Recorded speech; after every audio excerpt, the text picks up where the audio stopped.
Hare Krishna, dear devotees. Welcome to today's session of Mahabharata reading and Bhagavad Gita shloka recitation.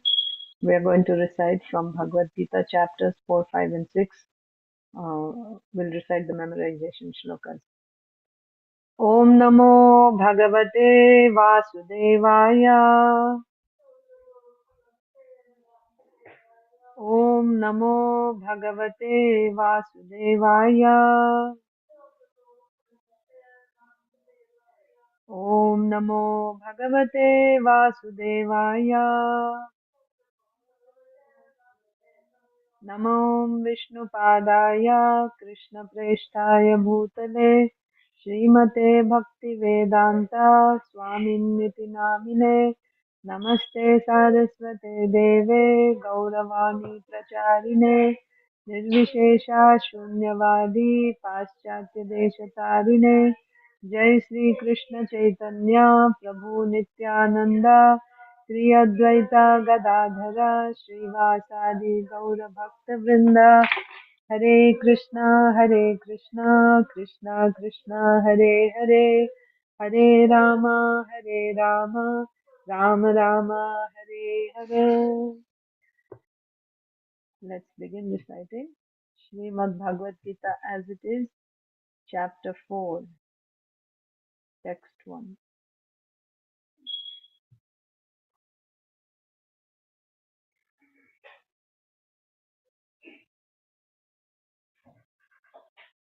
Okay, so who will go first today? I'm not sharing the screen. Okay.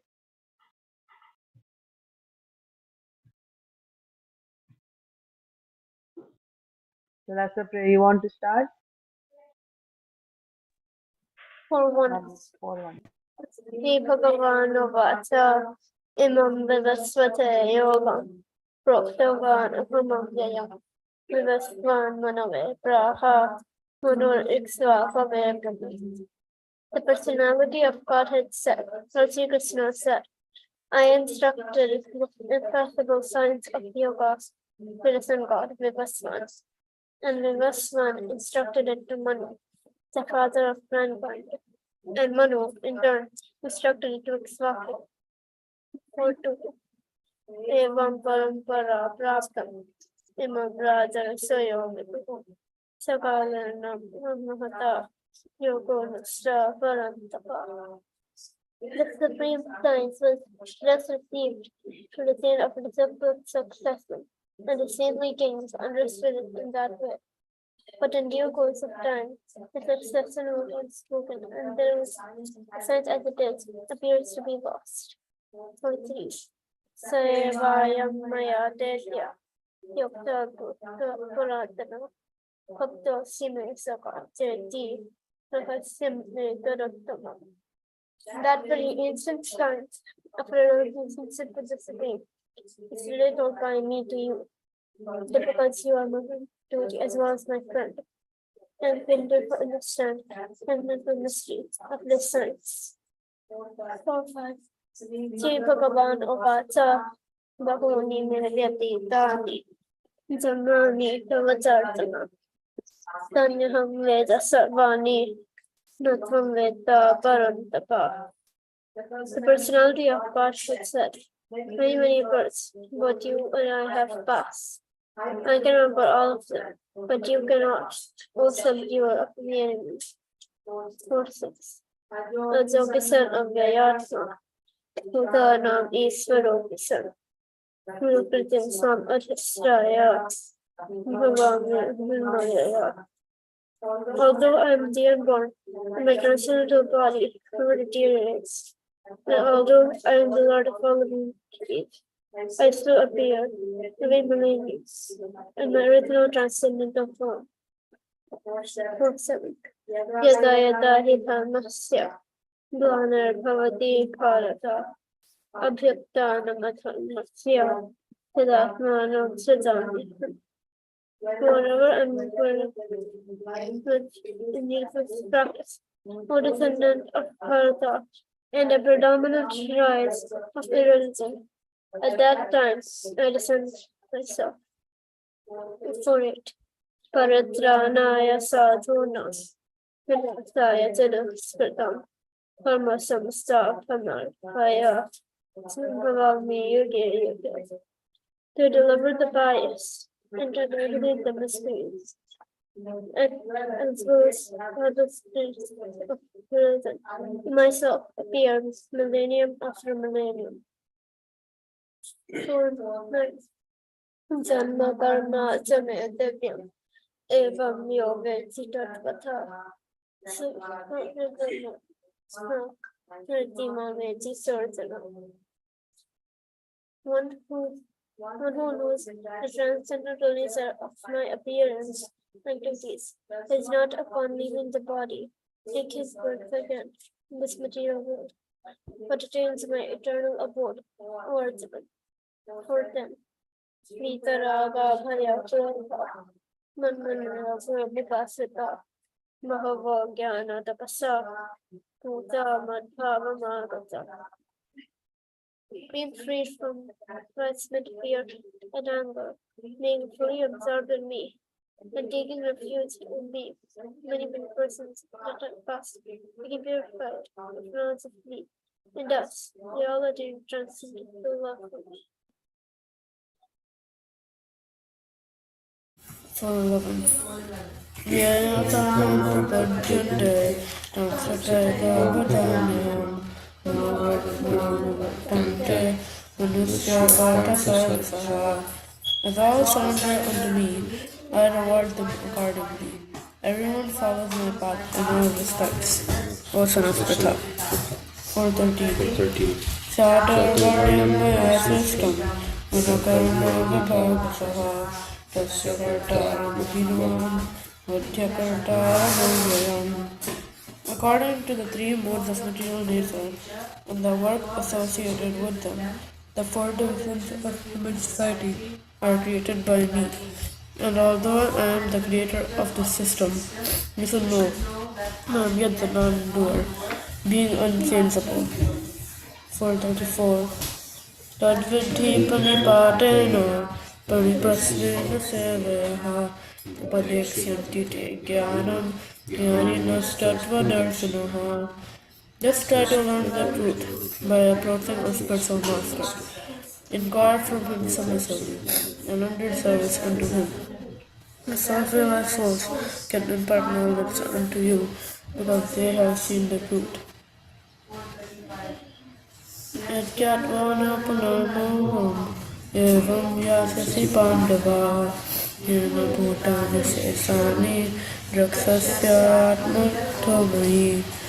Having obtained real knowledge from a self-realized soul, you will never fall again to such.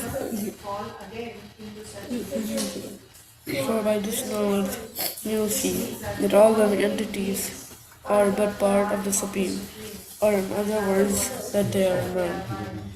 4:36.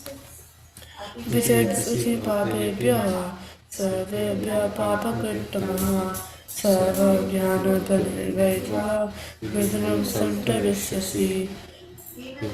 Considered to be the most sinful of all sinners, when you are situated in the mode of transcendental knowledge, you will be able to cross over the ocean of miseries.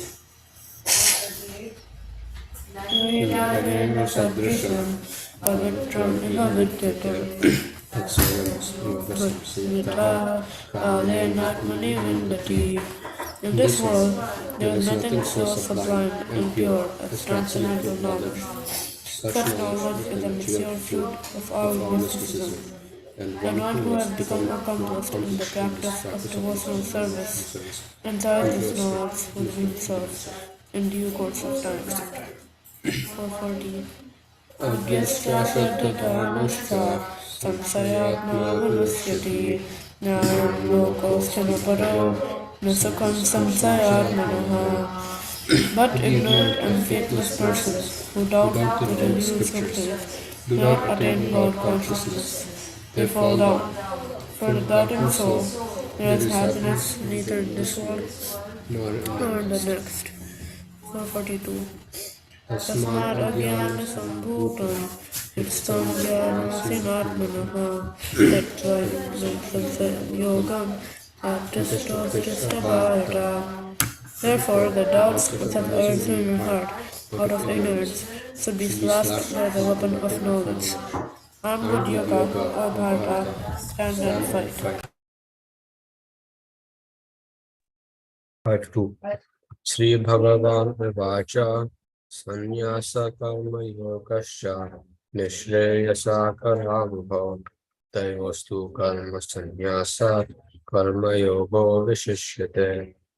The personality of Godhead replied, the renunciation of work and work in devotion are both good for liberation, but of the two, work in devotional service is better than renunciation of work. 5.6. Sanyasastu mahagaho dukkhamaptum ayogataha yoga yukto mune brahma nuchirena adivachati. Merely renouncing all activities, yet not engaging in the devotional service of the Lord, cannot make one happy. But a thoughtful person engaged in devotional service can achieve the supreme without delay. 5.7. Yoga yukta vishuddhatma vijitatma jitendriyaha sarva bhutatma bhutatma kurvan apirna lipyate. One who works in devotion, who is a pure soul, and who always controls his mind and senses, and everyone is dear to him. Though always working, such a man is never entangled. 5.10. Brahmanyadhaya karmani sangam tyaktva karotyaha lipyate na sapapena padma padram ivambhasa. One who performs his duty without attachment, surrendering the results to the Supreme Lord, is unaffected by sinful action, as the lotus leaf is untouched by water. 16. Jnanena tu tad ajnanam yesham nasitam atmanah tarishtesham aditya vajnanam prakashayati tatparam. One is enlightened with the knowledge by which ignorance is destroyed. Then his knowledge reveals everything, and the sun lights up everything in the daytime. 518. Vidya Vinaya Sampanne Brahmane Gabihastini Shuni Chaiva Sapaklecha Pandita Samadarshinaha. The humble sages, by virtue of true knowledge, see with equal vision a learned and gentle Brahmana, a cow, an elephant, a dog, and a dog eater, outcast. 20. Na prarishyet priyam prapya, no vijet prapya chakriyam, stira buddhir asamudho, brahmavid brahmanistitaha. A person who neither rejoices upon achieving something pleasant, nor laments upon obtaining something unpleasant, who is self-intelligent, who is unbewildered, and who knows the science of God, is already situated in transcendence. 22. Yehi samsparsha bhoga dukkhayo naya evate adyantavantakam teya nadeshu ramade buddha. An intelligent person does not take part in the sources of misery which are due to contact with the material senses. O son of Kunti, such pleasures have a beginning and an end, and so the wise man does not delight in them. 24. Yonta supam tararamas tathantar jyotirevaya sayogi brahma nirvanam brahma bhuto vikachati. Is within, who is active and rejoices within, and whose aim is inward, is actually the perfect mystic. He is liberated in the Supreme, and ultimately he attains the supreme. 29. Bhoktaram yagya tapasam sarvalokamaheshwaram suhridam sarvabhutanam yatva shantim yakshati. A person in full consciousness of me, knowing me to be the ultimate beneficiary of all sacrifices and austerities, and the supreme lord of all planets and demigods, and the benefactor and well-wisher of all living entities, attains peace from the pangs of material miseries. 6.5. Oh, wait, 6.1. Sri Bhagavan Vacha Yanashataha Karma Phalam Karyam Karma Karoti Yaha Sasanyasi Cha Yogi Cha Nanaragnarna Chakriyaha. The Supreme Personality of Godhead said, one who is unattached to the fruits of his work and who works as he is obligated is in the renounced order of life, and he is the true mystic, not he who lights no fire and performs no duty. 6.5. Uddharedatmanatmanam natmanam avasadayet atmaiva hyatmano bandhur atmaiva rapuratmanaha. One must deliver himself with the help of his mind and not degrade himself. The mind is the friend of the conditioned soul and his enemy as well. 6.6. Bandhuratmatmanastasya yenatmaivatmana jitaha anatmanastu shatrutve vartetatmaiva shatruvat. For him who has conquered the mind is the best of friends. But for one who has failed to do so, his mind will remain the greatest enemy. 6.7. Jitatmana prashantasya paramatma samahitaha shitoshna sukhadukheshu tatha manapamanayo. For one who has conquered the mind, the super soul is already reached, for he has attained tranquility. To such a man, happiness and distress, heat and cold, honor and dishonor are all the same. 6.8. Jnana Vijnana Triptatma Kutastho Vijitendriyaha Yukta Ityuchyate Yogi Samaloshrashma Kanchanaha. A person is said to be established in self-realization and is called a yogi or mystic when he is fully satisfied by virtue of acquired knowledge and realization. Such a person is situated in transcendence and is self-controlled. He sees everything, whether it be pebbles, stones, or gold, as the same. 6.16. Natyashnatastu yogosti na chaikantam anashnataha na chati swapnashilasya jagrato naiva charjana. There is no possibility of one's becoming a yogi, O Arjuna, if one eats too much or eats too little, sleeps too much or does not sleep enough. 6.17.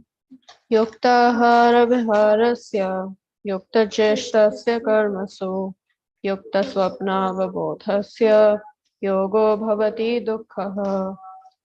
He who is regulated in his habits of eating, sleeping, recreation, and work can mitigate all material pains by practicing the yoga system. 6.19.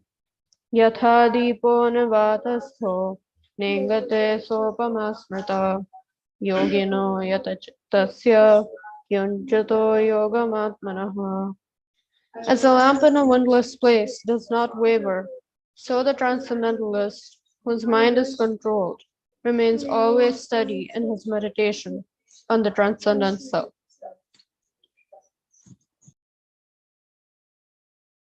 6:20-23. Yatro paramate chitta hridham yoga sevaya yatra chaiva atmana manam pasyanat nanidasyati sukham atyantikam yatta buddhigrahyam achintri priti yatra rasevayam krishna sangita yamatva japaram lakam Panyante Nadiga Yasmin Tona no Gururabi Vichayate Samvidya Dukha Samyogo Nyoyam Samvidam. In the state of perfection called Samadhi, one's mind is completely restrained from material activities by practice of yoga. This perfection is characterized by one's ability to see the self by the pure mind and to relish and rejoice in the self. In that joyous state, one is situated in boundless transcendental happiness, realized the transcendental senses, established thus, one never departs from the truth. Upon gaining this, he thinks there is no greater gain. Being situated instead of position, one is never taken, even in the midst of greatest difficulty. This, indeed, is actual freedom from all misery arising from material contact. 624. Saranastena Yokavyo, Yogonataya Sata, Sankova Kamans, Kyatva Sarvana Sata, Manasevindriya, Rama, Niyamya Samantata. One should engage oneself in the practice of yoga with determination and faith, and not be deviated from the path. One should abandon without exception all material desires for mental speculation, and thus control the senses on all sides finds the mind. 66. Yato yato manaschalati manasansamasthara tatastatoniyam vedad anandeva sentiment. And wherever the mind wanders, he to its vigor and unsteady nature, one must certainly withdraw it and bring it back under the control of the self. 627. Prasantamanasabhyanam yoginam sakavattamam upayati santaradasam prabhuta. The yogi whose mind is fixed on me verily attains the highest perfection of transcendental happiness. He is beyond the mode of passion. He realizes his qualitative identity with the Supreme, and thus he is freed from all reactions to capacities. 629. Sarvabhutastamātmānam Sarvabhutani Tatmani Icchate Yoga-yuktātmā Sarvatra Samadarshanaha. The true yogi observes me in all beings, and also sees every being in me. Indeed, the self-realized person sees me, the same Supreme Lord, everywhere. 630. Yama pashyati sarvatra sarvam sarvani pashyati tasyaham na panasyami satamena pranasyati. For one who sees everything and sees everything in me, I am never lost, nor is he ever lost to me. 634. Sansara Krishna Pramati Balavantiram Tasyam Nigram Manye Vayuragasuduskaram.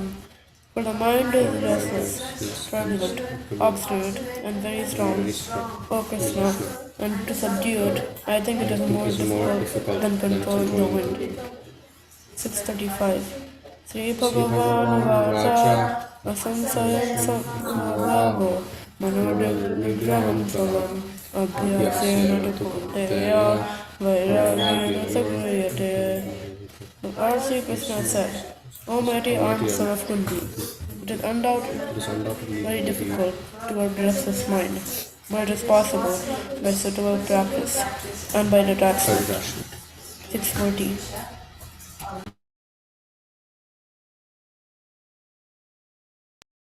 Sri Bhagavan Uvacha Praparthanaiveha namutra Vinashastasya vidyate Nahi kalyana krit kashit Tavatin tata gachati. The Supreme Personality of Godhead said, Son of Pritha, a transcendentalist engaged in auspicious activities, does not meet with destruction, either in this world or in the spiritual world. One who does good, my friend, is never overcome by evil.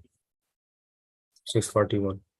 Prapya punya kritan lokan Ushitva shashvati samaha Shuchinam Srimataam Yehe Yoga Brashto Vichayate. The unsuccessful yogi, after many, many years of enjoyment on the planets of the pious living entities, is born into a family of righteous people or into a family of rich aristocracy. 642. Athava yogi nameva kule bhavati yati matam etadhi durlabhataram toke janmayadi drisham. Or, if unsuccessful, after long practice of yoga, he takes his birth in a family of transcendentalists who are surely great in wisdom. Certainly, such a birth is rare in this world. 643. Tatratam buddhi samyogam labhate parvadehikam yatate jatato bhuyaha samsiddha gurunandana. On taking such a birth, he revives the divine consciousness of his previous life, and he again tries to make further progress in order to achieve complete success, O son of Guru. 644. पूर्वाभ्यासेन तेनैव ह्रियते ह्यवशोऽपि सः जिज्ञासुरपि योगस्य शब्दब्रह्माति वर्तते. By virtue of the divine consciousness of his previous life, he automatically becomes attracted to the yogic principles even without seeking them. Such an inquisitive transcendentalist stands always above the ritualistic principles of the scriptures. 645. प्रयत्नाद्यतमानस्तु योगी संशुद्धकिल्बिषः अनेकजन्मसंसिद्धः ततो याति परां गतिम्. And when the yogi engages himself with sincere endeavor in making further progress, being washed of all contaminations, then ultimately achieving perfection after many, many births of practice, he attains the supreme goal. 647. Yoginam api sarvesham madgatenantaraatmana Shraddhavan bhajate yomam samyukta tamo mataha. And of all yogis, the one with great faith, who always abides in me, thinks of me within himself, and renders transcendental loving service to me. He is the most intimately united with me in yoga and is the highest of all. That is my opinion. Yes, so now we will read Mahabharata. Okay, so in Mahabharata, yesterday we read about Arjun's battle with Kauravas, the Virata battle where Arjun actually started fighting. That's what we read yesterday. Uh, so, how did it begin? First, Arjun blew his conch again and he kept twanging his Gandiva, the string of the Gandiva, and while he was looking at the Kaurava army, and uh, it was certain that the battle was happening now, and all of a sudden Arjun noticed that Duryodhan is separating away from the army with half of the army. He's going away in another direction. And he's also taking all the cows. He's guiding the cows away from the city of Virata. And he took half of the army and he's going away. Seeing that, Arjun, instead of fighting with the soldiers, Bhishma Dev, Dronacharya, they were all there, Karna. Instead of fighting with them, he told Bhuminjaya to follow Duryodhan, right? And then, first of all, what Bhuminjaya did was he went ahead of Duryodhan and he stopped him from going away. And then he guided and when the cows saw that Duryodhan was stopped, they started running back toward the Virata city. And then when Duryodhan saw himself standing alone facing Arjun, what did he do? He didn't fight. He just went back and joined with the rest of the army. He brought the whole army back and he went and joined with the other Kuru elders. So he couldn't face the Kauravas on his own. Then Karna came to fight, isn't it? After Duryodhan left, Karna was there in front of um, Arjun, and they had some exchange of words, and how Karna was. One second. Yeah, I just want to see what the dialogues are between Karna and Arjun.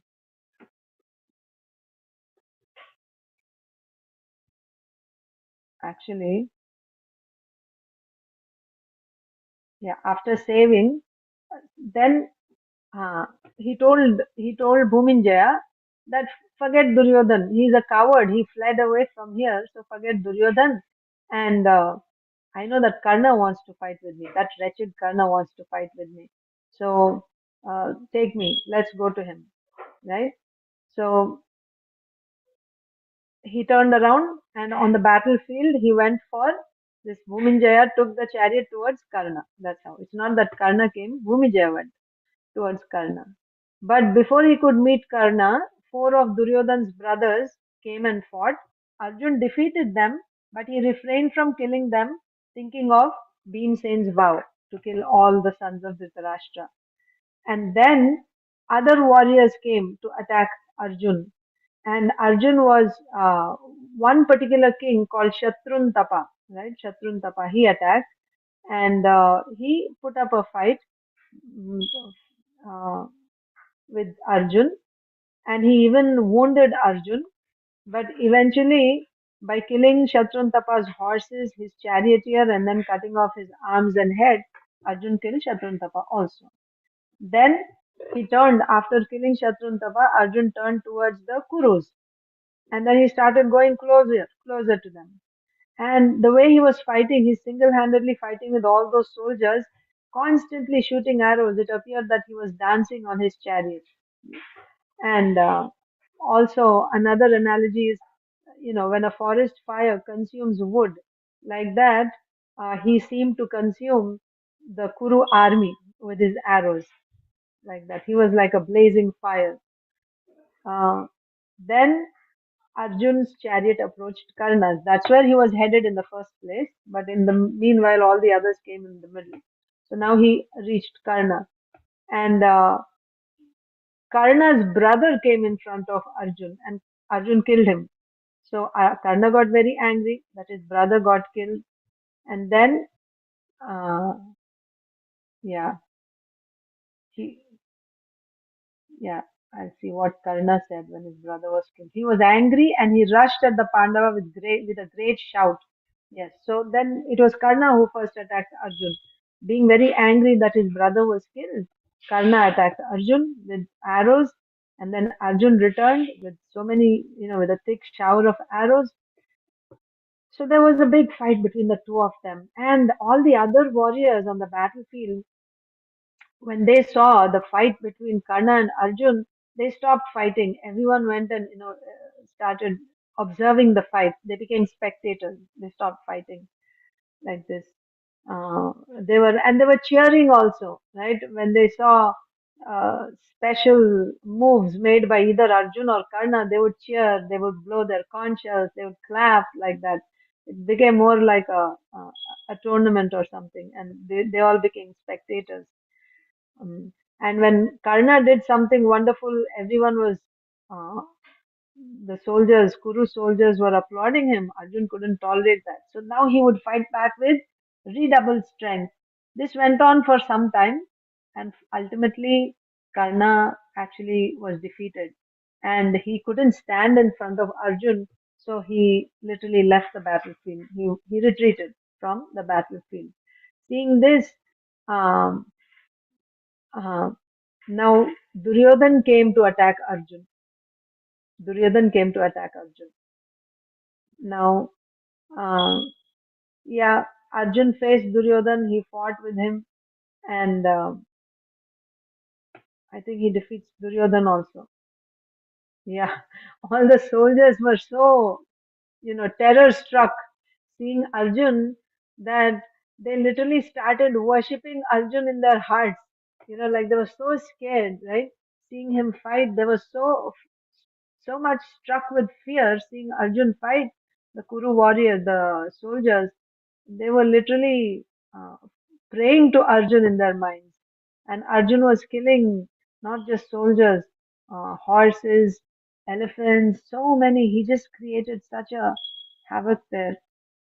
Sometimes they show when you see, sometimes when we see the Mahabharata um, videos that they make, especially this Virata, the Battle of Virata, they show that Arjun just came. He didn't even fight with anyone. He just released one arrow, the Sammohanastra, right? Sammohanastra means putting everyone to sleep, isn't it? You remember? They show like that. That he just released one arrow without even fighting and he put everyone to sleep. Bhishma Dev, Dronacharya, everyone. And when everyone fell asleep, he just went and took all their upper cloths and he went away. And then there, that's why, oh wow, single-handedly Arjun defeated the whole Kuru army. That's not what happened. You're seeing here, he actually fought and defeated each one of the warriors. Huh? So we should remember that part. I was actually, you know, surprised that it is shown like that. So he fought with Karna and yes, yes, yes. So um, he fought and defeated Karna. He actually went back. He defeated Duryodhan. He defeated Dronacharya. He fought with Bhishma Dev. He fought with Ashwatthama. Yes, he defeated everyone. And nowhere we actually see that he actually finally put them all to sleep, made them unconscious. That didn't happen. He was actually fighting. Yeah. And how the soldiers were feeling in that fight. They were all terror struck, running here and there. And he killed so many animals. There were arms, heads, bodies just laying there completely. The field was strewn with the dead bodies and broken chariots, dead bodies of animals as well as soldiers, like that. And then he went to Drona and he told Drona, of course, the teacher was feeling great affection, but he went and he told Bhuminjaya, you circumambulate because he's my guru. And the system is, I cannot attack him. I will only shoot arrows at him when he shoots arrows at me. And he even announced that to Dronacharya. Without saying anything, smiling, Dronacharya immediately shot arrows at Arjun. That means inviting him to fight with him. So Arjun also fought with Dronacharya. And they were both were very powerful archers and both had celestial weapons. So celestial weapons can be used against a powerful enemy. If the other person also has celestial weapons to counter yours, then that is okay. So they were actually using celestial weapons against each other. Once again, it was such a wonder. People were, the warriors, they were looking at the fight between Dronacharya and Arjun. And at one point, Dronacharya was, covered completely with the arrows of Arjun, and that's when Ashwatthama came to the rescue of his father. So one second. Yeah, yeah.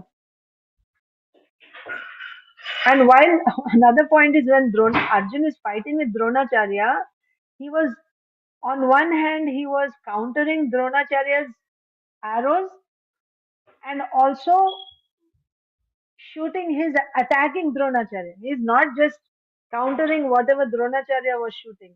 He was countering, but also he was pushing, right? He was attacking Dronacharya. Simultaneously, he is fighting with all the other soldiers on the battle. He's fighting with the other warriors. And Dronacharya, all the while, he's feeling so much affection for his disciple. So he didn't use his full power on Arjun. He only used some of his power because Arjun was his favorite student. So he was actually appreciating Arjun's power, but at the same time, he was not fighting to kill, right? So he was not using his full power. he simply was holding off Arjun's attack. That's what Dronacharya was doing. So finally, right, as I said, he was totally covered by a thick mass of arrows. That's when Ashwatthama came angrily to rescue. So, and then uh, Ashwatthama, he sent arrows at Arjun, uh, you know, and then, yeah, so when Ashwatthama came and challenged Arjun, from the sky, all the demigods and celestials, they were applauding Ashwatthama. Well done, bravo, like that. So, by the way, all the demigods came now. So, in their brilliant, what do you say, uh, chariots and clothes, and then they have this aroma, heavenly aroma, of parijata flowers and other celestial flowers, that the whole battlefield became so fragrant, as if it was some spring season or something, right? You have these so many flowers coming. It became so fragrant, and also the whole battlefield was lit up because of the presence of the demigods, right? It became so effulgent, and they were there standing and watching. And Lord Indra was especially feeling very proud watching his son Arjun fighting. And Arjun, yeah. So why everyone applauded Ashwatthama was because he broke Arjun's string, the Gandiva bow string. So everyone applauded, but Arjun, he was laughing. Like he laughed and restrung his bow, and again they started fighting like this. And then uh, finally, Ashwatthama was also tired fighting. How long can he fight with Arjun? So, and also he ran out of his arrows. Arjun's quiver was inexhaustible. He would never run out of arrows. But Ashwatthama's was not like that. Although he put up a good fight, he was getting tired, and especially all his arrows. He ran out of his arrows. There was no way he could fight with Arjun, so he retreated. When Ashwatthama retreated, so who all did Arjun fight with so far? First he fought with Karna, defeated. Then he fought with Duryodhana and defeated him. Then he fought with Dronacharya, and he completely, covered him up with arrows. Now Ashwatthama came. Ashwatthama ran out of his arrows. Once again, Karna came back to fight with Arjun. And Arjun, of course, they both are always angry at each other, glaring at each other. And Arjun wanted to just kill this Karna, right, for all the things that he did and how he insulted Draupadi.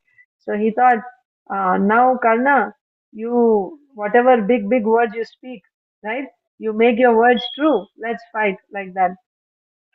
They had some exchange of, harsh words.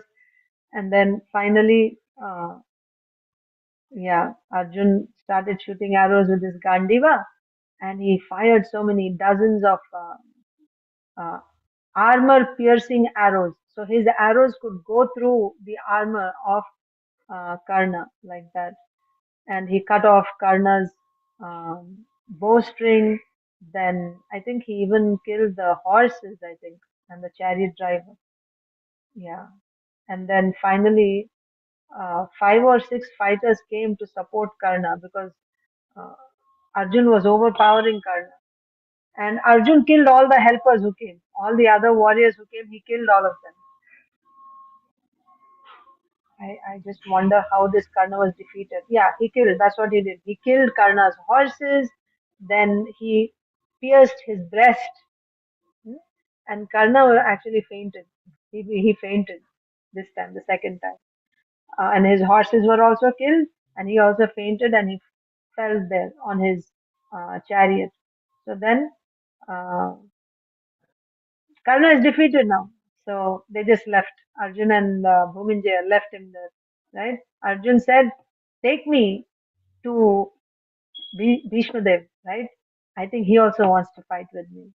So, but now by this time, after fighting with Karna and all the others, Bhuminjaya is completely exhausted. He said, my God, he was literally trying to catch his breath. He said, I've never been in any battle like this. And I think your horses are also tired, right? My limbs are shaking, they're trembling. And I feel that everything is melting down because of the heat of this fighting. And what to speak of, you're releasing the bows from your Gandiva. and so many people dead, the smell of their flesh and blood. I've never seen any battle like this before. And what to speak of the sound? My God, your Gandiva, the twanging of your Gandiva, it's like thunderclaps, right? Constantly. And your arrows are like lightning. I'm completely consumed by fear. You know, I'm not even able to see anything clearly. It looks like the earth is moving in front of my eyes. I think I'm losing my life. So Arjun pacified him and said, "You're a Kshatriya. You're coming. You're a descendant in the Matsya line. You know, you shouldn't feel like this. You shouldn't feel scared or fearful in battle. This is the duty of a Kshatriya to fight in the battle, to stand." But at the same time, he told him, "Don't worry. This battle is not going to last too long. It's coming to an end." So when Bhuminjaya heard this, he was kind of pacified. And then he once again, urged the horses to move forward, and then they went to Bhishma Dev. So there, Arjun said that I will make a river flow toward the other world with blood for its waters, chariots for its eddies, elephants for its aquatics, like this. That means I'm going to finish this whole Kuru army, right? I'm going to uh, make them all flee from this battle. Just see. Hmm. And then when he finally came in at a, at a distance where he could now actually strike Bhishma Dev, then he started sending arrows at Bhishma Dev. Bhishma Dev countered the arrows of Arjun, but when Arjun attacked Bhishma Dev, Dushasan came forward. Dushasan. So, and he attacked the chariot driver. He tried to kill Bhuminjaya, Dushasan, but Arjun protected. So he protected the horses and Bhuminjaya also, but he was wounded. And then what did Arjun do? He cut Dushasan's bow and also wounded him in the chest. So Dushasan also had to leave. He didn't kill any of the brothers. He just hurt them and left them. So now Bhishma Dev is standing. Bhishma Dev is there, and he had thousands of Kurus, right, with him. So they all surrounded Arjun and they're fighting. And Arjun single-handedly was just spinning around on his chariot, shooting arrows at all of them, constantly going in a circle. His bow was in a constant circle, and he was spinning around. So like this, and also the other thing is he is Savyasachi. Savyasachi means who can use both hands.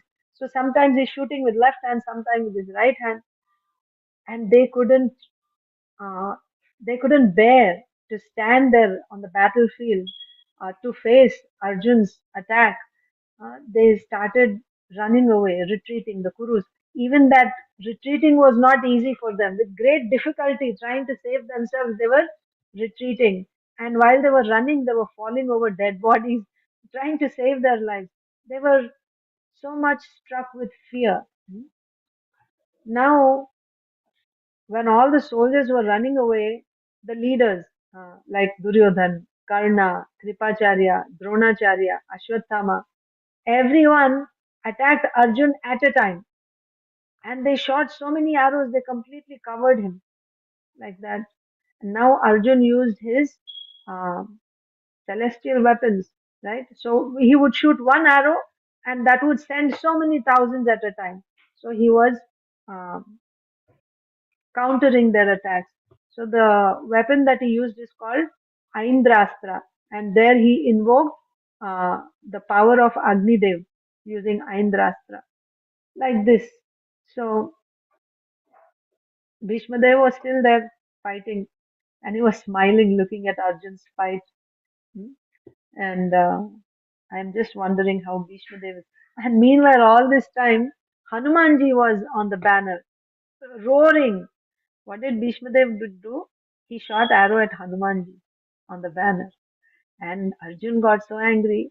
So now he just broke down the umbrella of Bhishmadev, the white umbrella of Bhishmadev, and then he sent so many arrows to cut off the flag staff, right, which the pole which holds the banner. And there are always, for a prominent chariot fighter, there will be some fighters on either side to protect the chariot wheels. So Arjun killed those who were flanking Bhishma Dev. He wounded the horses of Bhishma Dev, and finally he brought the chariot to a halt, Bhishma Dev's chariot. Bhishma Dev got angry. He also started invoking divine weapons. So there was again a terrible fight between Bhishma and Arjun, like that. Mm. Finally, Arjun succeeded. He succeeded in baffling Bhishma with a weapon that sent an uncountable number of golden winged arrows in repeated waves, and then Bhishma fell back in the chariot. So he actually defeated each warrior. He completely defeated them. So Bhishma Dev fell back on his chariot. Uh, so when Arjun saw this, uh, he severed the bow, Bhishma Dev's bow, with an arrow. Right? He cut off the bow, and after that he shot arrows um, on Bhishma Dev's chest. So he was also wounded. And Bhishma Dev was actually stunned, and he was just holding on to the pole. Just he was like almost fainted. He was senseless. So seeing this, the charioteer took Bhishma Dev away like this.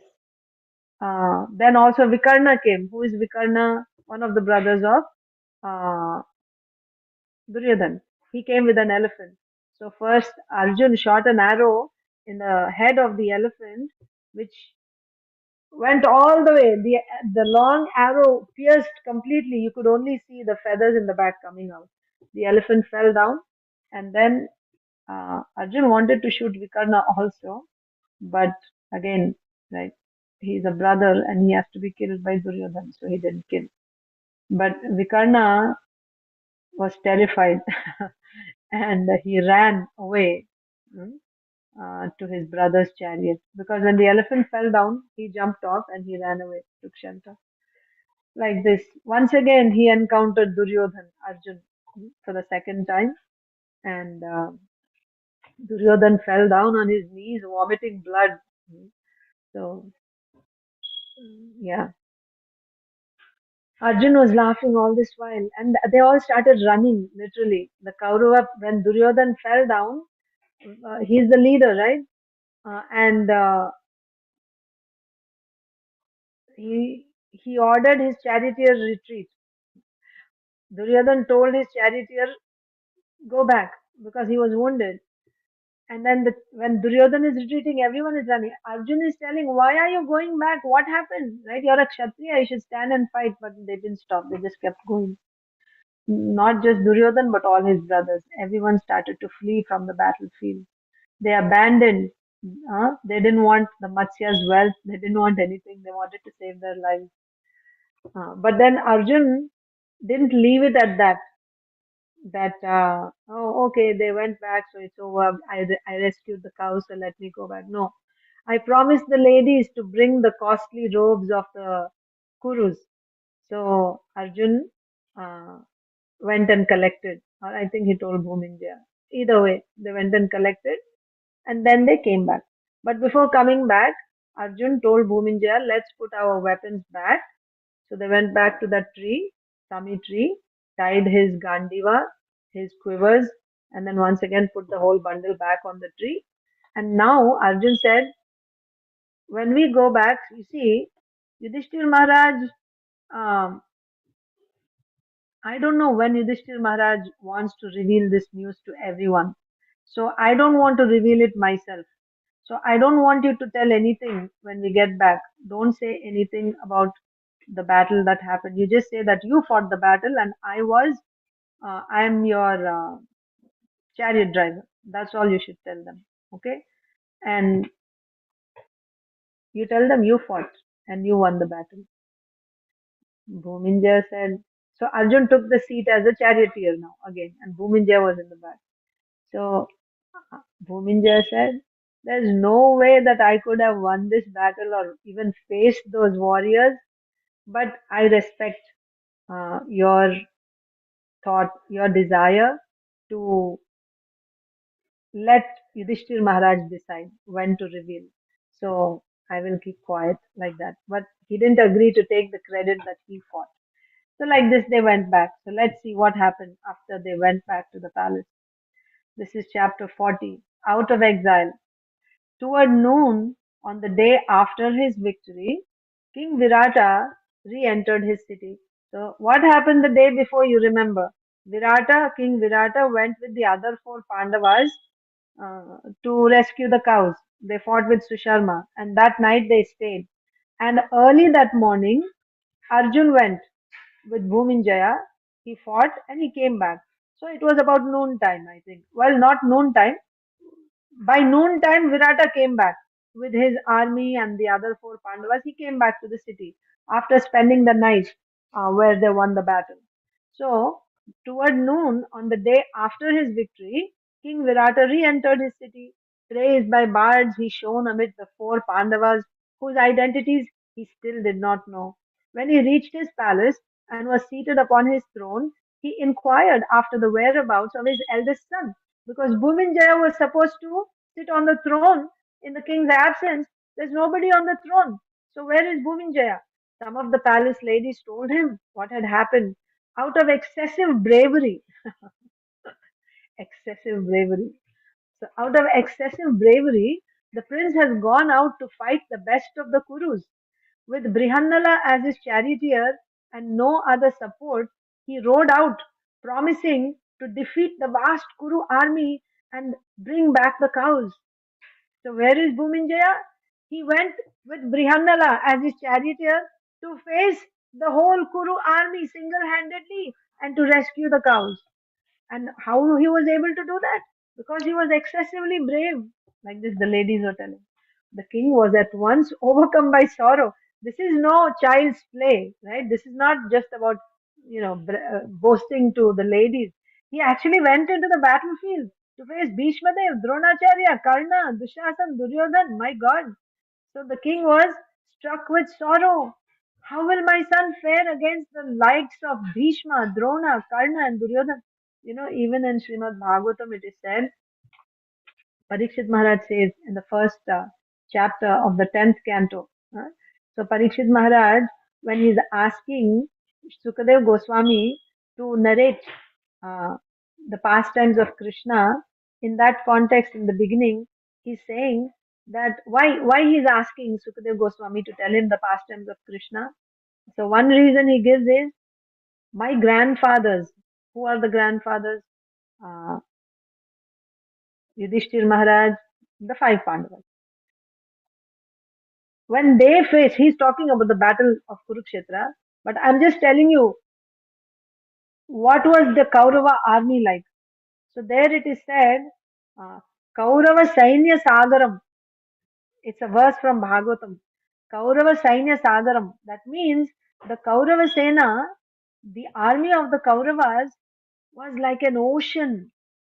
And within that ocean, there were big Timingala. Timingala fishes means they can even swallow whales. They can swallow big boats. That is the size of Timingalas.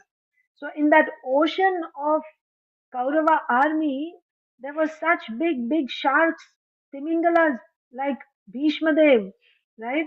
What kind of a warrior is Bhishmadev? And then there are others like Dronacharya, Kripacharya, Ashwathama, Karna, Duryodhan, Dushasan, like that.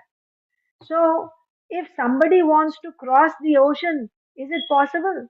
So, fighting with the Kuru army is like swimming and crossing the ocean. How difficult is that? But, so there Parikshit Maharaj said, but my grandfathers were able to cross the ocean very easily. That means they were able to defeat the Kaurava army. So, defeating Kaurava army is just like crossing the ocean by swimming. That's the point. But my grandfathers very easily crossed. How they were able to cross very easily? Because they took shelter of Krishna. So Krishna is compared to a wave there, right? When you're drowning in the ocean, you can come out if you hold on to one wave or tide, one wave of the ocean that can actually even bring you out of the depths of the ocean and bring you to the shore. So they took shelter of the wave of Krishna and Krishna brought them to the shore. And the other thing is Krishna transformed this big ocean of Kuru army into a small puddle of water which can be contained in a calf's footprint. Even a small baby can step over it, cross that puddle. Like that, the five Pandavas were able to cross over the Kaurava army. That same Kaurava army was now in front of Arjun and single handedly he fought. But what is the situation here? Virata, his fear, he's an experienced, he's an old person, experienced king. He knows the power of the Kuru army. And when the ladies told him that your son, and Bhuminjaya was totally inexperienced, he was a young, just like a teenager, I guess. He was a young man. And he said he went to fight with all these Timingala like, warriors and he faced the ocean of the Kuru army. What chances are there for him to even survive? And on top of that, he took Brihandala as his chariot driver. Who is Brihandala? What does Virata know? He's thinking Brihandala is a eunuch who dances and plays musical instruments. My God, my son is finished like that. That is what is going on in Virata's head now. So the king, at once overcome by sorrow, how will my son fare against the likes of Bhishma, Drona, Karna, and Duryodhan? And when the Kurus hear of the Trigarta's defeat, they will likely attack the city. Surely we are in peril, right? We just fought with the Trigarta army and we got success. But now the whole Kuru army has come. And when they find out that these Trigartas were defeated by us, now uh, uh, they will attack us directly. We are finished. We won't be able to stand in front of the Kurus. He is thinking about his whole army. And what to speak of just single Bhuminjaya? What chances does he have? The king told his ministers to have the army prepared to go out again. We must quickly rescue Bhuminjaya and hold the Kurus off from attacking our city with such a useless person as his charioteer. I do not think my son will be alive. Yudhishthir smiled as he took his place near the king. If Brihanala is his charioteer, you need not worry. The Kurus will not be able to defeat him. Indeed, even the celestial hosts would not be able to overpower him with Brihanala on his chariot. So Bhumanjaya cannot be defeated even by the demigods if Brihanala is on the same chariot as Bhuminjaya. That's what Yudhishthir Maharaj said. The king looked at Yudhishthir Maharaj quizzically. What? Brihanala? Right? This was no time for joking. He wrung his hands and thought only of his son. Surely Bhuminjaya was already dead. It was reckless of him to have ventured out, especially with only a eunuch as his support. As Virata gave orders for his forces to assemble, a messenger entered the court with the news that the Kurus had retreated. He gets news that the Kurus are defeated and they went away. Your son defeated, right? Who else went to fight? The cows have been rescued and your son is well, along with his charioteer. They will soon be arriving in the city. This news is not at all wonderful. This is not Virata, Yudhishthir Maharaj said. This news is not at all wonderful, Yudhishthir said. Victory is certain for anyone who has Brihandala with him. The king ignored Yudhishthir's remark. He didn't even bother to say anything. He just like, huh, right? He's thinking, my son won the battle. So he ignored Yudhishthir's remark and said joyfully, decorate the highways with flags and festoons. Worship all the gods with profuse gifts of flowers and costly incenses. My other sons and my ministers should go out to greet the prince along with musicians, beautiful musicians and beautiful dancers. Bring him here in style and have a messenger riding an elephant go around the city ringing a bell to announce our victory, right? Let's celebrate the victory of my son. Victory against the Kauravas. Soon, a large procession of handsomely dressed and beautiful maidens, musicians, playing drums, trumpets, cymbals, and conches, um, Brahmins chanting auspicious hymns, and bards composing songs in praise of the prince made its way out of the city. Overjoyed, the king turned to Yudhishthir and said, come, Kanka, let us play dice while we wait for my son. I will happily stake heaps of gems, gold, and numerous well adorned women. My pleasure knows no limits today. O king, Yudhishthira Maharaj is saying, O king, one should never gamble when he is experiencing so much joy. Yudhishthira replied with a smile. Gambling is attended by many evils. The great king Yudhishthira lost his entire kingdom, all his wealth, and his godlike brothers in a game of dice. Therefore, I do not like to gamble, but I will play if you wish, right? Because he was saying, I'm going to offer, so he was ready to gamble, right? I will stake gems and gold and women and all that. So Yudhishthira Maharaj said, I'm not going to gamble. I can play with you if you like. The king laughed and sat down at his dicing table with Yudhishthir.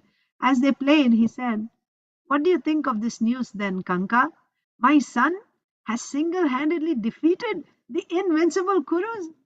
Yudhishthir said that it was no surprise since the prince had Brihannala with him. The king was beginning to feel annoyed. Why do you praise a eunuch as superior to my son? O Brahman, you insult me by such words. Why should my son not have defeated the Kurus? He is a fearless and powerful fighter. Yudhishthir threw the sapphire dice across the gaming board. When Bhishma, Drona, Kripa, Duryodhan, and the other Kurus assemble for battle, I do not see any warrior who would face them except Brihannala. None have been seen, nor will they ever be seen, who can equal his strength of arms. He always delights in a mighty encounter. The king stood up suddenly, clutching the dice in fury. You obviously do not know right from wrong. I should certainly punish you for this impropriety. Virata hurled the dice at Yudhishthir and struck him in the face. Blood flowed from his nose, and Yudhishthir cupped his hands to catch it. He looked across at Draupadi, who sat in the court. She quickly fetched a jug of water. Yudhishthir held a wet cloth to his face to stem the flow of blood. At that moment, a second messenger came. At that moment, a second messenger came before the king and announced that his son had arrived at the palace gates. The king, forgetting his anger, told the messenger to bring the prince in at once. The messenger turned to go, and as he was leaving, Yudhishthir whispered to him, Have the prince come alone. Tell Brihannala not to enter the court. Yudhishthir knew that Arjun had taken a vow that if anyone caused his blood to flow other than in battle, he would kill that person. So many vows Arjun took. So he said, if anyone caused Yudhishthir's blood to flow other than in battle, then Arjun would kill that person. If Arjun saw his brother now, Virata would be slain. Within minutes, Bhuminjaya entered the court. Adorned with garlands and sandalwood paste, he bowed at his father's feet and folded his hands toward Yudhishthir. He knows now this Kanka is Yudhishthir Maharaj, so he folded his hands to Yudhishthir. Seeing him covered with blood, he asked his father, Who has done this to Kanka? O king, who has committed such a crime? The king looked angrily at Yudhishthir. This wily Brahman deserves even more. While I was praising your achievements, he glorified Brihannala as if he were your superior. Bhuminjaya was shocked. You have committed a great sin. Pacify him at once so that the deadly venom of a Brahman's curse does not consume you. The king apologized to Yudhishthir, who nodded his forgiveness. Virata then said to his son, O descendant of Kekaya, in you I truly have a son. There can be none to equal you. Alone you overcame the Kuru host and took back our cows, even as a tiger snatched his prey. The prince shook his head. I did not rescue the cows, father, nor did I defeat the Kurus. Everything was done by the son of a celestial. So he didn't lie, right? Arjun is the son of a celestial, he's the son of Indra. Everything was done by the son of a celestial. Seeing me fleeing in fear, that mighty one, capable of wielding the thunderbolt, yeah, he got thunderbolt also from Indra. He got all Divyastras. So that mighty one, capable of wielding the thunderbolt, right, stopped me and got upon my chariot. He alone defeated the Kuru army, headed by Bhishma, Drona, Duryodhan, Kripa, Karna, and Ashwatthama. Indeed, I could hardly look at those warriors as they released their weapons. The celestial youth routed them one by one. He overpowered that army of lions and sent them reeling back to Hastinapur. Reeling back to Hastinapur. The king was astonished. He asked his son where the youth had gone. But Bhuminjaya said he could not tell. Yudhishthir remained silent, tending the wound on his face. He glanced at Draupadi, who stood smiling. The, the king would discover the truth. It was late in the evening when Virata dismissed the royal court. He went away with his son, listening in astonishment as the prince described the battle with the Kurus. The following day at dawn, so this is the next day, at dawn, Yudhishthir, surrounded by his brothers, entered the royal court before the king arrived. So he was there with the Pandavas before the king came. They, they were dressed in white clothes and adorned with gold ornaments. Like 5 angry lions, they strode up to the royal dais and took their seats on thrones reserved for kings. So now they are dressed as the Pandavas. Soon after their arrival, the king, accompanied by his ministers, entered the hall. He saw with surprise that Kanka was sitting near his throne with the 4 Pandavas next to him. Of course, he didn't know they were Pandavas. Still not realizing their identities, he stormed over Yudhishthir. What are you doing? You are a dice player and a courtier. Why are you sitting on a royal seat, adorned with ornaments and surrounded by my cook and my horse and cow keepers? Arjun replied, this man, O king, is worthy of sharing a seat with Indra, ever engaged in performing sacrifice, respectful toward Brahmins, well read in the Vedas, firm in his vows. He is the embodiment of virtue. Even the celestials, asuras, nagas, gandharvas, yakshas, and other divine beings are not his equal. He is far-sighted, forgiving, powerful, truthful, and self-controlled, famous all over the world and loved by all. This man is a royal saint, like the great Manu himself. O king, this is the foremost of all the Kurus, the pious king Yudhishthir. Does he not deserve a royal throne? Virata's eyes opened wide. Staring at the 5 brothers one after another, he replied, if this is Yudhishthir, then who are these other 4? I mean, it's obvious, isn't it? If the 5 of, but he really went out of his mind. It was such a shock. So his mind is not working anymore. If this is Yudhishthir, then who are the other 4? Where is the mighty Bhima and his invincible brother Arjun?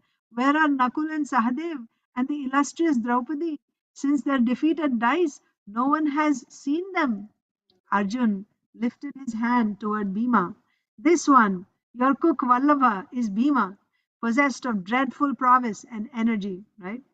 It was he who slew the lustful Kichaka. On the other side of Yudhishthir sits Nakul, the keeper of your horses, and next to him is Sahadev, your chief cowherd. These 2 warriors are capable of slaying enemy battalions consisting of thousands of warriors. As far as the lotus-eyed Draupadi, she has for this last year served in your palace as Sairindri, for whose sake Kichaka was slain. I am Arjun, Kunti's 3rd son. We have all lived happily in your city like creatures living in the womb. Virata's eyes flooded with tears. The great and virtuous Pandava had chosen his kingdom to spend their final year of exile. Why had he not recognized them? Now it was obvious. Who else could have exhibited such power in battle but these brothers? The king folded his palms and bowed low to Yudhishthir.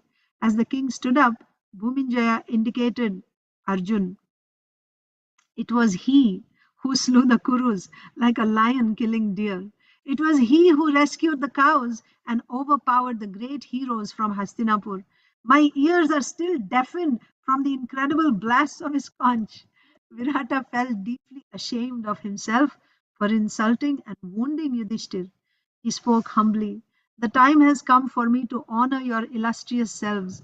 What should I do? If you like, I shall bestow my daughter Uttara on Arjun. I am fully indebted to you all.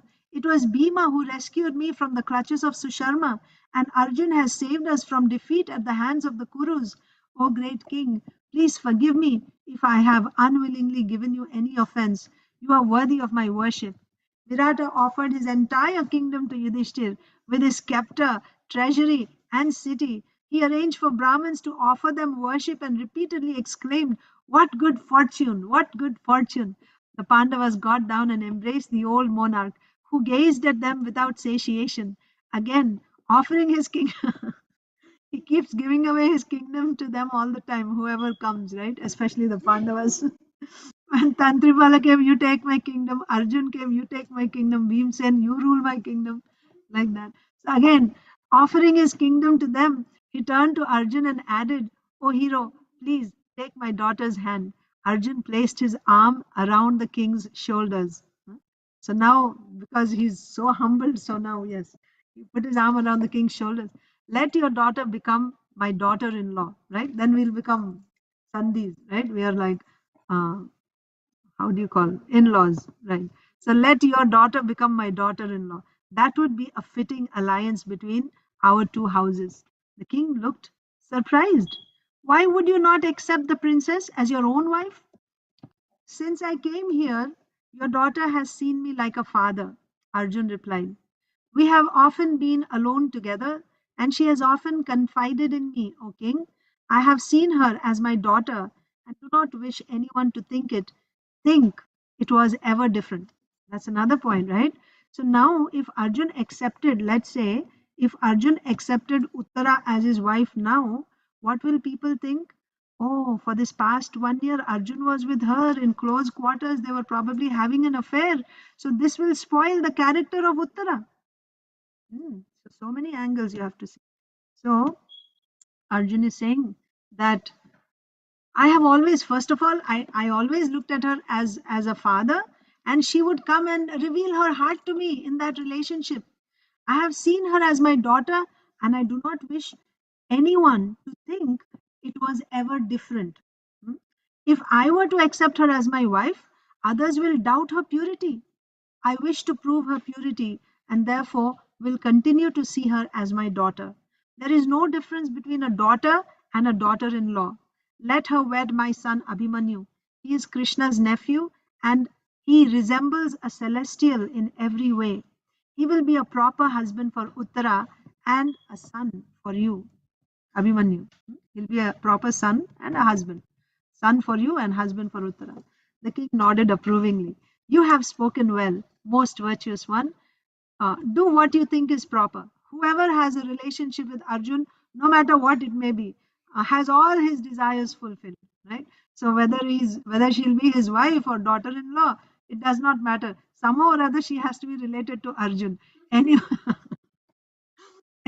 anyone who is related to Arjun will have all his desires fulfilled. So Yudhishthir gave his permission for the marriage and it was settled. Now the marriage has to take place means what? All the relatives have to be called. It's not an ordinary marriage. And marriage of Arjun's son, who were not seen for 13 years. So now so many people will come. So Yudhishthir gave his permission for the marriage and it was settled. The king then arranged for the brothers to be quartered in his palace. He sent messengers out to announce to the Pandavas' friends and allies that having come out of exile, they were well and now staying in his capital. Yudhishthir invited all of them to come to the city, and before long they began to arrive. Everyone started coming. The Pandavas are out, Pandavas are here. So they wanted to see. So many are coming. Krishna and Balaram came from Dwaraka, bringing Abhimanyu and many other members of their family, right? Just uh, the Yadu dynasty itself is so many people. Just Krishna's family alone, 16,000 queens. And from each queen, he had 10 sons and one daughter. And they are married and their kids, you can imagine how many. That's just Krishna's family and all the Yadavas and all the other allies, Drupad Maharaj is like that. So Krishna and Balaram came from Dwaraka, bringing Abhimanyu and many other members of their family. Drupada arrived accompanied by a huge division of soldiers. Well, he is ready for a battle, right? The Pandavas are back. Duryodhana is not going to give back the kingdom. Now we have to march. So he came with the whole army. The great king Kashiraj, a good friend of Yudhishthir, whose daughter had married Bhima, Okay, so Bhima has another wife that we didn't read of. So Bhima married Kashiraj's daughter. So that Kashiraj also came with another vast army. So this is not just a wedding, of course, a wedding, and they came to see the Pandavas, but also they're bringing their armies to fight a battle against Duryodhan if he didn't return the Pandavas' kingdom. The Pandavas duly worshipped all of them as they arrived in Virata. They were particularly joyful to see their friend and well-wisher Krishna, who brought with him an immense force of warriors. Krishna also. He bowed before Yudhishthir and Bhima, while the younger Pandavas touched his feet. They all embraced and sat down to exchange news. It was settled that the marriage between Abhimanyu and Uttara would take place on the next full moon day, and Virata began to make arrangements. The city was decked with flags and festoons. When the day of the wedding arrived, garlands were hung everywhere, and musicians played in Virata's palace. Many beautiful damsels wearing jeweled earrings and headed by Draupadi led Uttara to the wedding sacrifice. Numerous Brahmins sat around the fire, chanting auspicious hymns from the Vedas. You remember Draupadi's Swayamvara and wedding? That was how many days long? I think 15 days or something, 16 days. Like before it even happened, exactly. Not the actual wedding. That was still only the Swayamvara, and before they could even see Draupadi, so much happened before that. So many yagyas, so many performances, and so much. So that's how weddings do. And then after that, when she came and when she chose Arjun, and then again, finally, then wedding. And her wedding, 5 days, right? Each one wedding with Yudhishthir Maharaj and another wedding like that. So now Draupadi is here also, and she's bringing Uttara for the wedding. Um, so numerous Brahmins sat around the fire, chanting auspicious hymns from the Vedas. As the Pandavas looked on with Krishna, Balaram, and the other kings, Abhimanyu accepted Uttara's hand from Virata. Surrounded by the Brahmins and kings, the bride and groom shone like a god and goddess amid the celestial hosts. Virata gave Abhimanyu a dowry of 7,000 horses, 2,000 elephants, and a great heap of gems and gold. The ceremony ended with a feast, always. Pure foods were offered to Vishnu and then distributed first to the Brahmins and then to the thousands of citizens who attended the wedding. Gifts and charity were distributed to all, and everyone left the ceremony filled with joy. As they departed for their homes, they praised the king as well as his daughter and new son in law. So the wedding was completed. With the wedding celebrations over, the Pandavas began to think of their next move. How were they going to recover their kingdom? No word had been received from Hastinapur. So looks like they didn't come for the wedding or what? The Hastinapur Vasis, they, yeah, they didn't come. So how are they going to recover their kingdom? No word had been received from Hastinapur. The Kurus now knew that the Pandavas were alive and well and living at Virata. According to the agreement made at the final gambling match, it was time to give them back their city and dominions. But it seemed the matter would not be settled peaceably. Krishna suggested they call an assembly and discuss what to do next.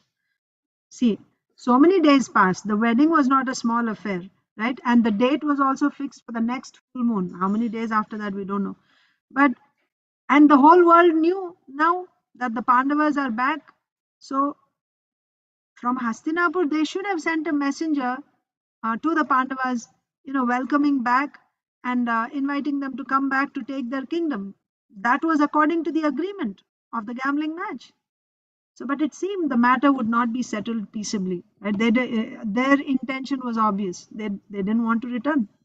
Krishna suggested that they call an assembly and discuss what to do next. Thus, the day following the wedding, all the kings came to Virata's court. On the front seats sat Virata and Drupada, the senior most kings, along with Krishna and Balaram, whom everyone considered to be the greatest. By their side sat Yudhishthir and his brothers, and all around them were dozens of other monarchs. These mighty heroes shone like stars studding the clear sky. The hall buzzed with their conversation as they settled into their places. When everyone was seated, the noise died down, and they sat gazing pensively at Krishna. Right? So, what is Krishna going to say? Smiling gently and glancing around at all the kings, Krishna spoke first. Everyone knows how Yudhishthir was unfairly defeated at dice and dispossessed of his kingdom by Suvala's son. Who's Suvala's son? Shakuni. Shakuni. You also know how he and his brothers were made to live in the forest for 13 years. The sons of Pandu, who are capable of subjugating the world by force of arms, whose chariots go unrestrained to any terrestrial or celestial region, and who are true to their word, have now completed their vow. They have suffered unbearable hardships, especially in this last year when they were obliged to accept menial service to others. They now seek their rightful kingdom. Krishna looked around the assembly. All the kings, seated on golden thrones, decked with gems, gazed intently at him as he continued. O kings, consider what is right and best for both the son of Dharma and for Duryodhan. Right? What is best for both Yudhishthir and Duryodhan? The virtuous Yudhishthir will not accept even the kingdom of the gods unrighteously. That means, however attractive it may be, right? If he was going to get, for small things, he may not cheat. Oh, small things, who cares? But if you're getting something most valuable, you don't want to let go of it. You want to get it at any cost, even by cheating, right? But Yudhishthir Maharaj will not accept, what to speak of anything else, he will not accept even Indra's kingdom, the kingdom of the gods, unrighteously. So will he take his kingdom back unrighteously? No, he won't even take Indra's kingdom. What to speak of his Indraprastha here? He would prefer the rightful lordship of just a single village, right? He would rather take a small portion which is rightful than take so much unrightfully. Although he has been antagonized and cheated by the Kauravas, he still wishes them well. Duryodhan and his brothers have repeatedly tried to kill the Pandavas, but Yudhishthir has tolerated everything with a peaceful mind. All of his brothers are obedient to his order and would never abandon virtue. They will accept whatever he decides is right, and he will always follow my advice.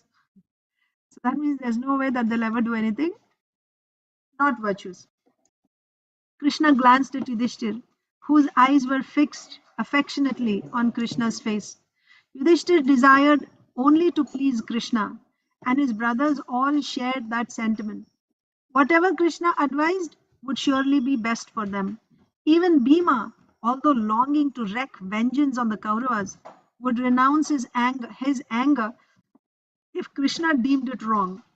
He rested a hand on his great mace as Krishna went on. My feelings are that we should first establish Duryodhan's intentions by sending a reliable messenger to Hastinapur. Let us try by all means to settle this affair peaceably and fully in accordance with the eternal codes of religion. Let us avoid unnecessary violence. But if Duryodhan will not return Yudhishthir's lands, then I think there will have to be war. The Pandavas will slay Duryodhan and all his followers. If you feel the Pandavas' cause is just, then unite yourselves and your forces with them and march out for battle. Tell me, O kings, if my words meet with your approval. So, what was Krishna's suggestion? First, we should send a message, try to solve it peacefully. So, we should first find out what is Duryodhan's intention. For that, we should send a messenger. And if it becomes obvious that he does not want to return, then we don't have any other option. We have to fight a battle. And then, when the Pandavas have to fight a battle, all of you, if you think that their cause is right, then you should all join together and you should join Yudhishthir's party to fight. Balaram raised his hand. So then Krishna is asking, do you agree with what I said? Balaram raised his hand, signifying his intention to speak. Balaram is raising his hand. The Supreme Personality of Godhead is raising his hand for a chance to speak. The assembly turned toward him. His dark blue silks highlighted his pure white complexion. A brilliant helmet adorned his head, and a garland of white lotuses hung around his neck. By his side lay his golden plough weapon. As he spoke, his voice resounded around the hall like a drum. Devaki's son has spoken well. His words are meant for the welfare of both the Kauravas and the Pandavas. Let the Kuru kingdom be shared. The heroic sons of Kunti will dwell in peace with their cousins, each ruling half of the Kuru empire. I agree that a man should be dispatched to Hastinapur. He should address the noble-minded Bhishma, Drona, Vidura, Kripa, Karna, Shakuni, and all of Dhritarashtra's sons. All of them are heroes, and all of them are well versed in the Vedas. After informing these men of Yudhishthir's desire, the messenger should carry back their reply. But the Kauravas must be given due deference. After all, it was by Yudhishthir's fault that the kingdom was lost. Although unskilled at dice, he accepted the skillful Shakuni's challenge. There were many other kings with whom he could have played, but he chose the son of Subala. Balaram looked at Yudhishthir and smiled. The Pandava showed no sign of discomfort at his words. Testing, huh? So Yudhishthir Maharaj didn't feel offended. Why Balaram is saying it's my fault, right? There were no signs. Balaramji, after saying this, looked at Yudhishthir Maharaj to see what is his reaction. There were no signs of discomfort, huh, at his words. Yudhishthir had always felt guilty of a misdemeanor for having gambled away his kingdom. He bowed his head as Balaram went on. The brave son of Pandu unfortunately lost at every step of the game. In the grip of lust and anger, he gambled everything and was defeated.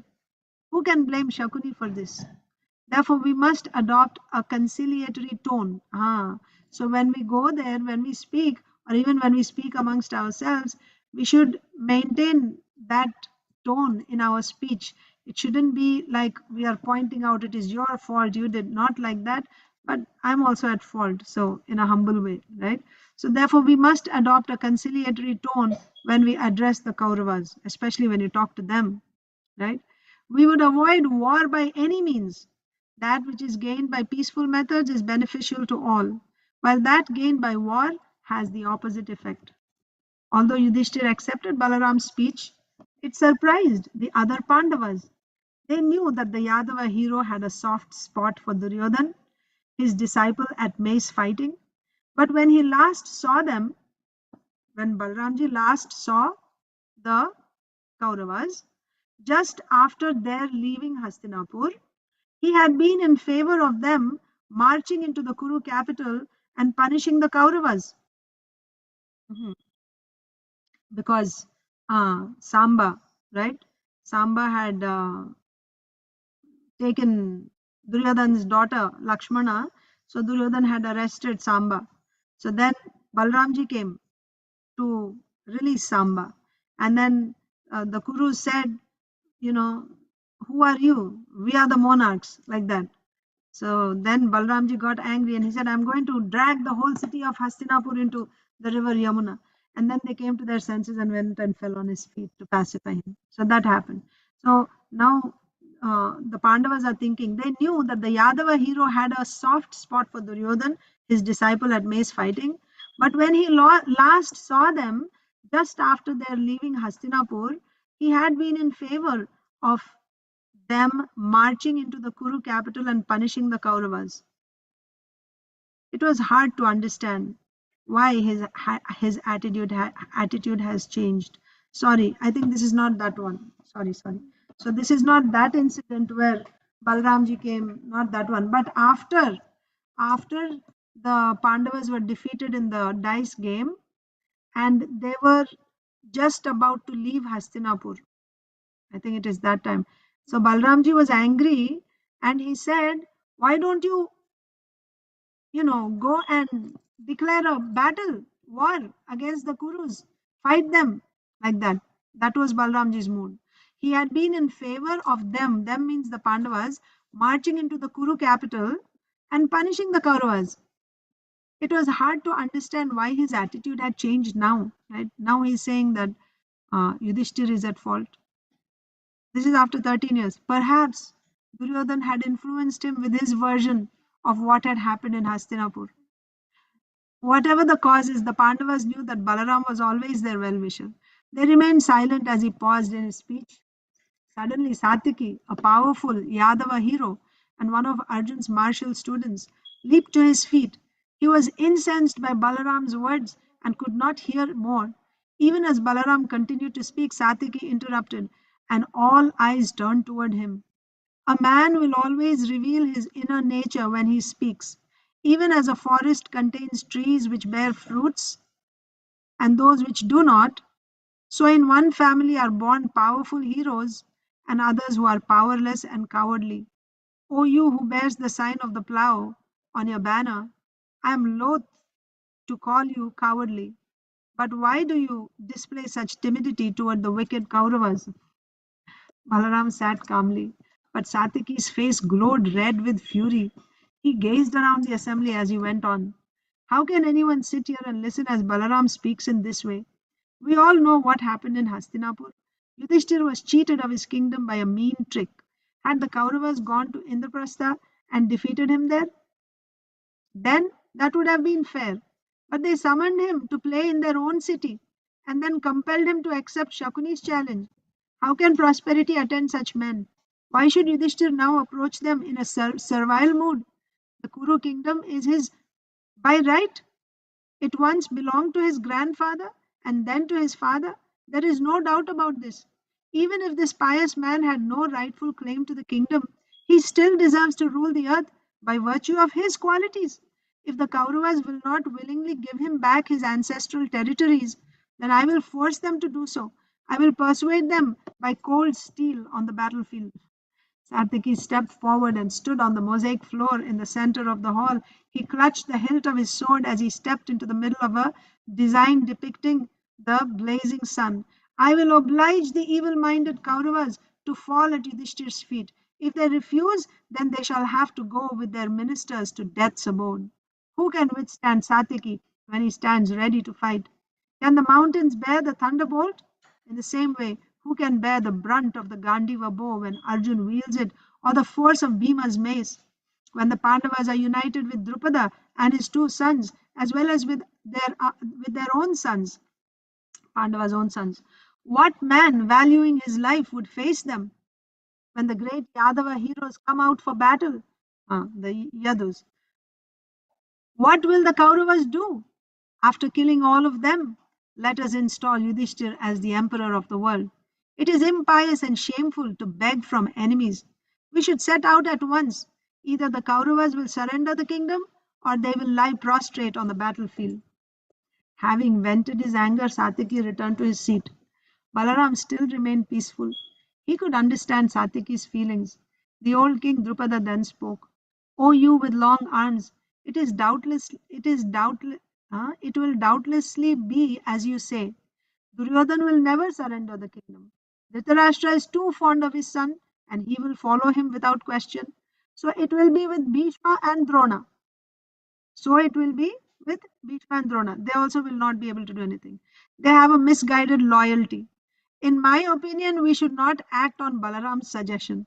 Duryodhan will not respond to a humble approach. He will misunderstand such a mild message as weakness. Force is the only language he respects. Everyone present esteemed Drupada's wisdom and maturity. They listened attentively.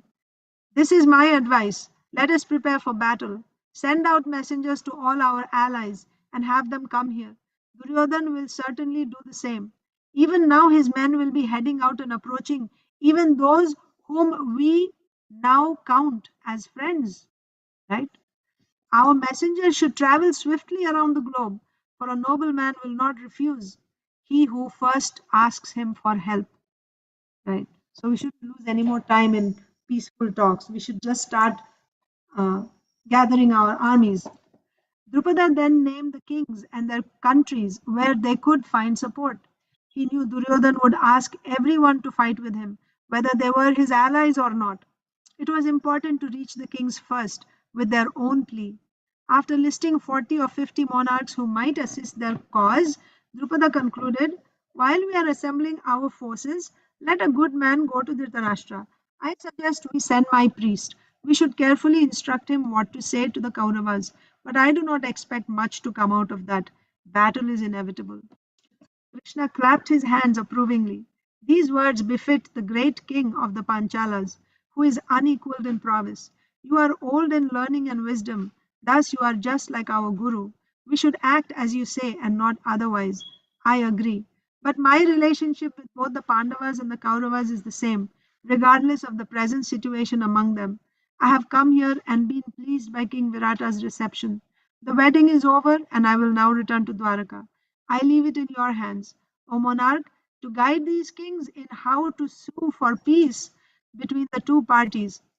O monarch, well, I leave it in your hands to guide these kings in how to sue for peace between the two parties.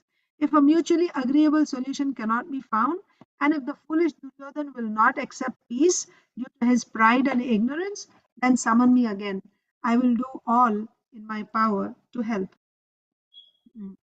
The assembly of kings agreed to Krishna's proposal and they withdrew to their own quarters.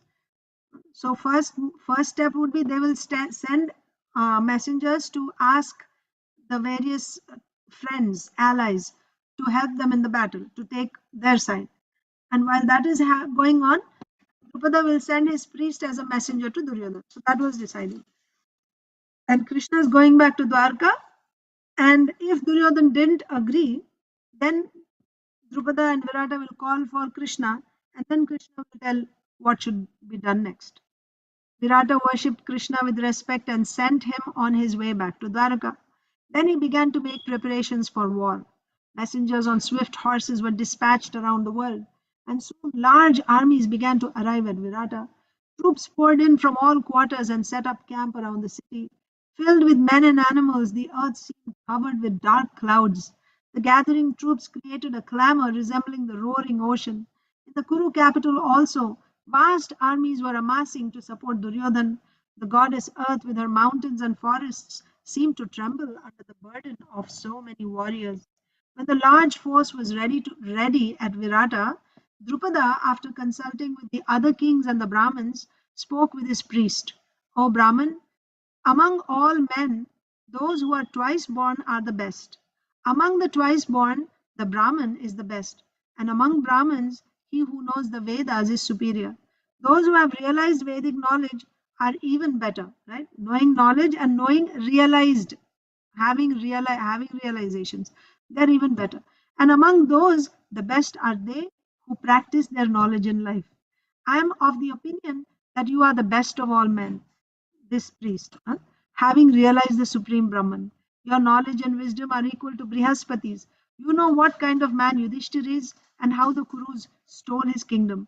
You also know the situation in Hastinapur as well as the nature and disposition of Dhritarashtra and his son Duryodhan, as well as the nature and disposition of Dhritarashtra and his son. Duryodhan will not voluntarily return Yudhishthir's kingdom. His old father, blinded by attachment, will follow his lead. So whatever Duryodhan says, Dhritarashtra will follow. And you know all this, my dear priest.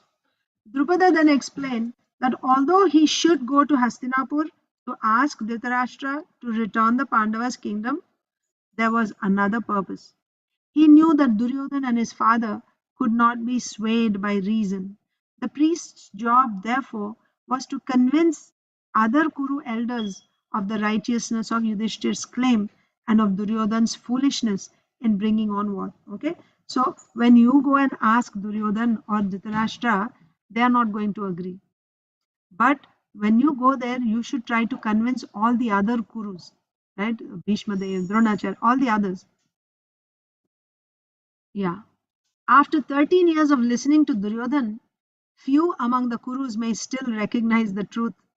The cruel and dishonest treatment meted out to the Pandavas at the dice game might have been all but forgotten, right? 13 years have passed, so they may have even forgotten about what happened in the dice game. Even the wise and ever virtuous Balaram seemed to have been influenced toward the Kauravas. By speaking words of virtue and truth, you will win the hearts of honest men. Vidur will support you, as will Bhishma, Drona, and Kripa. In this way, you will create dissension among the Kurus. They will lose time trying to re-establish unity among themselves. I'll read that again. Wait. By speaking words of virtue and truth, you will win the hearts of honest men. Those who are honest, they will agree with you. Vidur will support you, as will Bhishma, Drona, and Kripa. They're all honest men. In this way, you will create dissension among the Kurus. Yes, those who are supporting Dhritarashtra and Duryodhan, right? They will become one party, and when you speak about the Pandavas' virtuousness, then those who are honest, they will support you. So now there will be two groups. You will create a dissension among the Kurus. They will lose time trying to re-establish unity among themselves. And then now they will start arguing with each other. And it will take some time for them to actually come to one agreement. And that will allow us, when they take time there, that will give us some time to make further preparations for war. So this is what I'm expecting from you. I'm not expecting that by your going there, Duryodhana and Dhritarashtra will actually become convinced and they will return the kingdom. Although that's what you're presenting there. But actually, your mission is go and win the hearts of honest people. And then they will put pressure on Dhritarashtra and Duryodhana, and then they will have some argument and discussion. And by that, they will lose time in preparing for war. We will cash in that time and we will make preparations for war. This is Rajniti. So it may even be that Dhritarashtra, of course, this is also possible, right? It may be that Dhritarashtra, moved by your words, will act upon them and do what is right. If that happens, that's the best. In any event, we will benefit from your going there, right? Do not fear for yourself, as they will certainly respect you. You are a learned Brahman and an ambassador, as well as an aged and virtuous man. After receiving Drupada's request, the priest left immediately for Hastinapur. Okay? Hare Krishna, my dear devotees, thank you for joining today. And I'm thinking tomorrow we will not have class for sure. Saturday, Sunday we won't have class. Next week I'm not sure, because at the end of next week, next Sunday, not this Sunday, but the Sunday after that, I'm leaving for India and I have some preparations to make. So, but I will let you know Monday. So just watch for a message. If I send a message, that, or either way I'll send a message whether I'm holding class or not. But it is likely I may not have classes next week. And then even the week after that, I will need some time to settle down, and then I'll give some message after that. Okay. But tomorrow and Sunday, for sure, we won't have class. Hare Krishna. Thank you.